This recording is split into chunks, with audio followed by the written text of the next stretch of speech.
अगर हम surface level के नीचे जाएं तो हमें साइंस बताती है कि हर कल्चर, सोसाइटी और एज में ऐसे कई कॉमन ट्रेट्स होते हैं जो एक इंसान को ज्यादा अट्रैक्टिव बनाते हैं। यहाँ हम बात कर रहे हैं एक इंसान की पर्सनैलिटी, उसके बात करने के तरीके या फिर वो किस तरह से जीता है इन चीजों की। यानी अगर हम सक्सेस, पैसों या फिजिकल अट्रैक्टिवनेस को साइड रखें तो वो ऐसे कौन से ट्रेट्स होते हैं जो अपने ही बल पर दूसरों को किसी का भी दीवाना बना देते हैं। इस एपिसोड में हम ऐसे ही कई ट्रेट्स को डिस्कस करेंगे। Number 1, kindness. क्योंकि काइंडनेस का मतलब होता है एक इंसान को इंसान की तरह देखना, कि चाहे कोई भी कितना ही अच्छा या बुरा क्यों ना हो। जो भी इंसान समझदार होता है उसे ये पता होता है कि सामने वाला अगर कुछ नेगेटिव कर या बोल भी रहा है तो जरूर उसके साथ भी कुछ नेगेटिव या बुरा हुआ होगा, और ऐसे इंसान से ऑफेंड होने या इन पर गुस्सा करने का कोई फायदा नहीं है। यूजुअली मजाक में ये बोला जाता है कि आपको साइकोलॉजी के बारे में बहुत कुछ पता है अगर आपको कोई भी चीज इजीली गुस्सा नहीं दिलाती, और ये बात बिल्कुल सही है क्योंकि आपको हर इंसान के बिहेवियर के पीछे का रीजन पता होता है, जिस वजह से आप हर समय ऑफेंड होने, गुस्सा करने, रोने, चीखने चिल्लाने या अपना गुस्सा दूसरों पर निकालने के बजाय सबके साथ थोड़ा काइंड रहते हो और नफरत की जगह प्यार बांटते हो, जिस वजह से ये ट्रेट दूसरों के लिए काफी अट्रैक्टिव होता है। नंबर 2,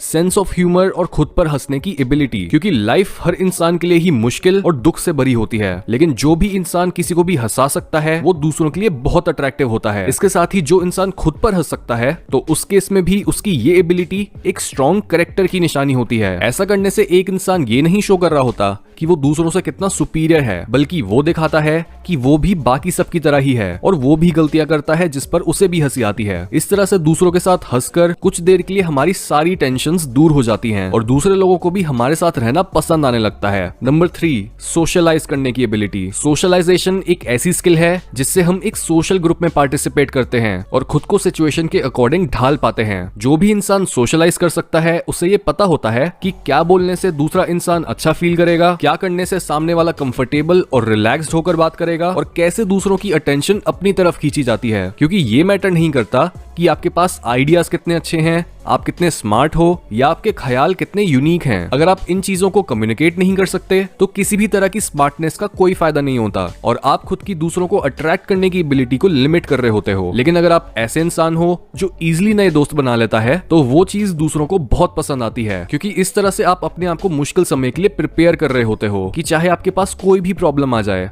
आपको पता होता है कि आपको उस प्रॉब्लम को अकेले नहीं फेस करना पड़ेगा। और ज्यादा से ज्यादा लोग ऐसे इंसान के साथ रहना प्रेफर करते हैं जो किसी भी मोमेंट पर किसी भी प्रॉब्लम को सॉल्व कर सकता है और उसके पास बहुत से कॉन्टैक्ट्स हैं। Number 4, loyalty and truth. क्योंकि ये दोनों चीजें एक दूसरे के बहुत सिमिलर हैं। नॉर्मली हम लॉयल्टी को डिफाइन करते हैं अपने दोस्तों या पार्टनर को धोखा न देने से, लेकिन असली लॉयल्टी वो होती है जिसमें आप एक इंसान के लिए कुछ भी कर सकते हो और एक्सट्रीम मेजर्स यूज करके उनकी मदद कर सकते हो। और ऐसा करने के लिए आपको खुद से और अपने पार्टनर से हमेशा सच बोलना पड़ता है, क्योंकि जब भी हम खुद से झूठ बोलकर ही ऐसा पार्टनर चूज कर लेते हैं जिससे हम डीपेस्ट लेवल पर कनेक्ट नहीं कर पाते और हमें पता होता है कि हम सेटल कर रहे हैं और हमें एक बेटर पार्टनर मिल सकता है, तब ये झूठ हमें एक रिलेशनशिप में अपना 100% देने से रोकता है, जिसके बाद हम चाहे उन्हें धोखा ना भी दें लेकिन उनमें उतना इन्वेस्टेड ना रहना ही लॉयल्टी को तोड़ने के लिए काफी होता है। इसलिए अगर आप ज्यादा से ज्यादा लोगों की नजर में अट्रैक्टिव बनना चाहते हो तो सबसे पहले अपने स्टैंडर्ड्स को बढ़ाओ और सिर्फ उन्हीं लोगों को चुनो जिनके लिए आप अपनी जान भी दे सकते हो। उसके बाद उन्हें ऐसा फील कराओ कि आप उनमें 100% इन्वेस्टेड हो और उनको ग्रो करने में पूरी मदद करोगे। और अगर वो इंसान भी यही सेम चीज करने लग जाता है तो ऐसा रिलेशनशिप कभी नहीं टूट सकता और ना ही आपको ये फीलिंग और सिक्योरिटी